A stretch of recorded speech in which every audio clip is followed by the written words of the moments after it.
Hello, my name is Cassandra and I'm doing my sociology presentation on Emile Durkheim, a French sociologist. He was born April 15th, 1858 in Epinal, France. He had three main goals in his study of what he wanted to accomplish. The first was to have people acknowledge that sociology was actually a valid social science, a valid science in itself. He said that sociology is not an auxiliary of any other science. It is a distinct and autonomous science. He's not saying psychology or philosophy is sociology or sociology is a branch of them. He's saying sociology is its own science and different social functions in society can be explained by scientific information. The second was that he wanted to establish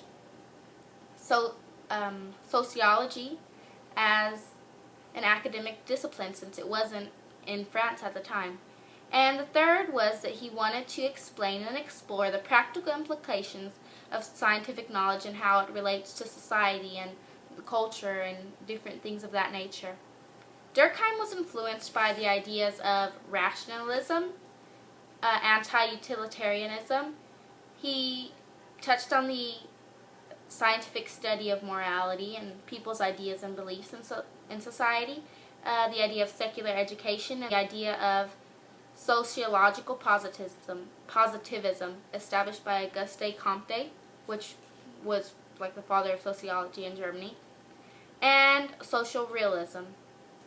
Durkheim's work revolved around social facts, and social facts were what Durkheim described as material objects or immaterial objects that have an objective over the sociological world and its implications, like the meanings and beliefs people put behind things and how different material objects have influence on the social culture world.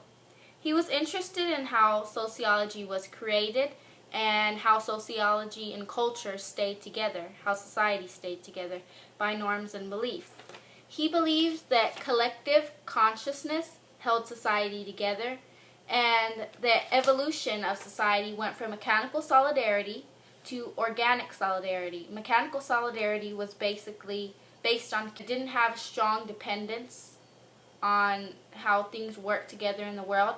And then he had organic solidarity, which was based on labor and it was dependent. Each structure couldn't function without the other function. So basically, to get to my point, Emile Durkheim, he established the functionalist theory that says the basic institutions of sociology need to work together.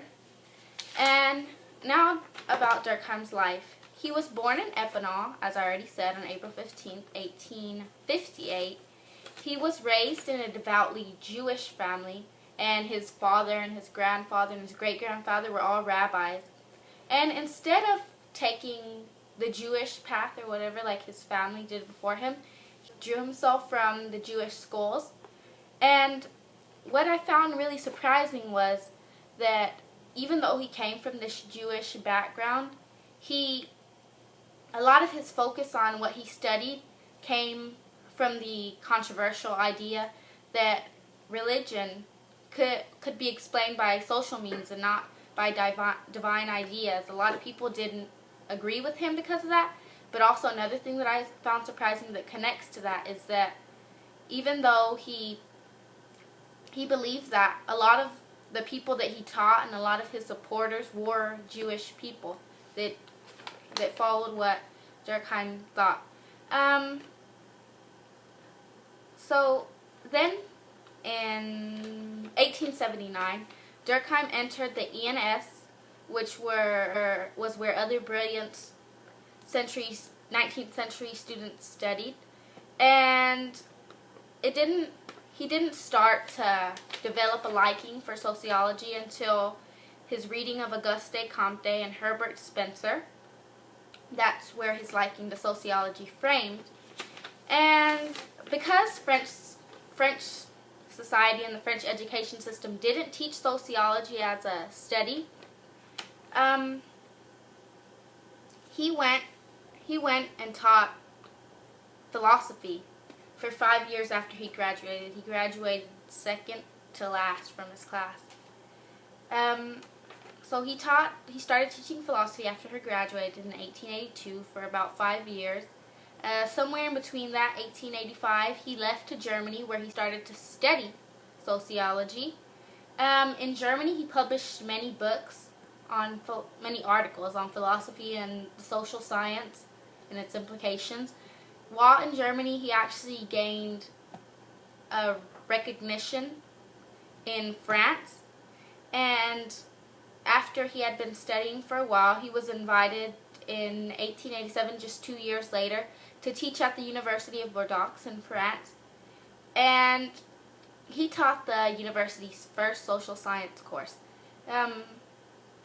And France's first actual sociology course. This idea, or this fact, that sociology as a science was being taught in a university in France and that sociology was being taught as a course, changed France's education system, which is one of the goals, I guess, that you could say he achieved, that he wanted to achieve, that he achieved.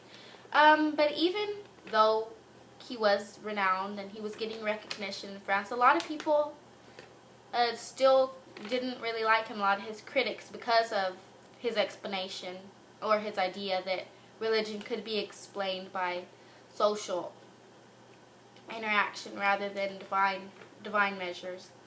On a brighter note, I guess, in that same year in 1887, when he first taught the course in Bordeaux, he married to Louise Dreyfus, whom he had 2 children with.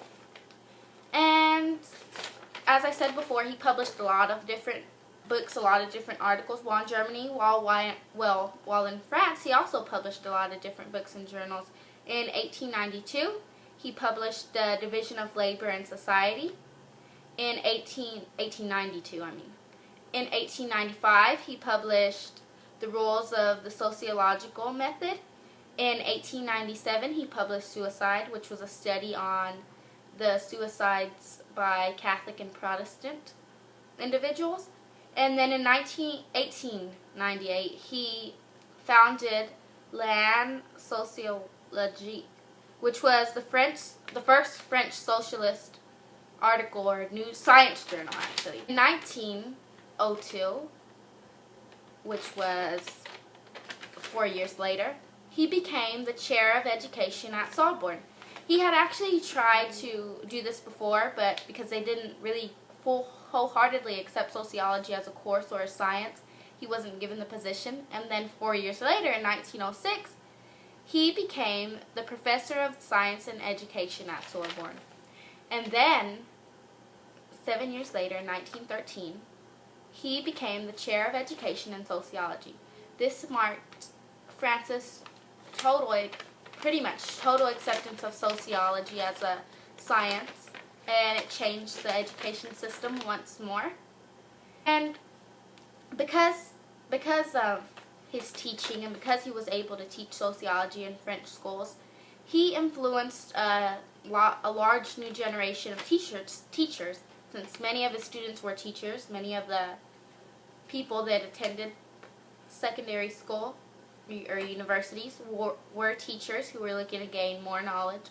So he was able to influence them, and they were able to then influence a new generation in France.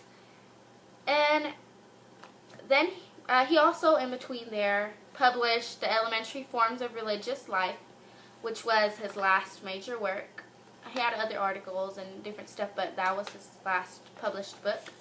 And then, toward the end of his life, as World War I emerged, he wasn't really accepted by a lot because his views were leftism, and it was not the major ideas at during his time.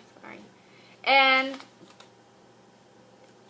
so many of the students that he taught, the teachers before, they were being drafted into the war and just dying.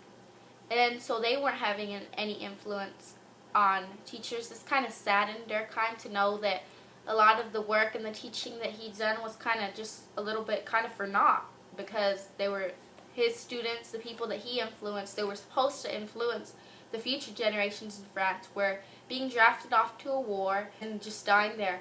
Also, one of Durkheim's sons with his wife, Louise Dreyfus, Andreas, I think his name, Andres was his name.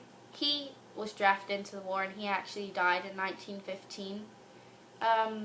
Durkheim never really got over this loss, and all the stress from the war and people probably not accepting his ideas as much as they were before, and the death of his son got to him, and he later died of a stroke in 1917 in Paris, France.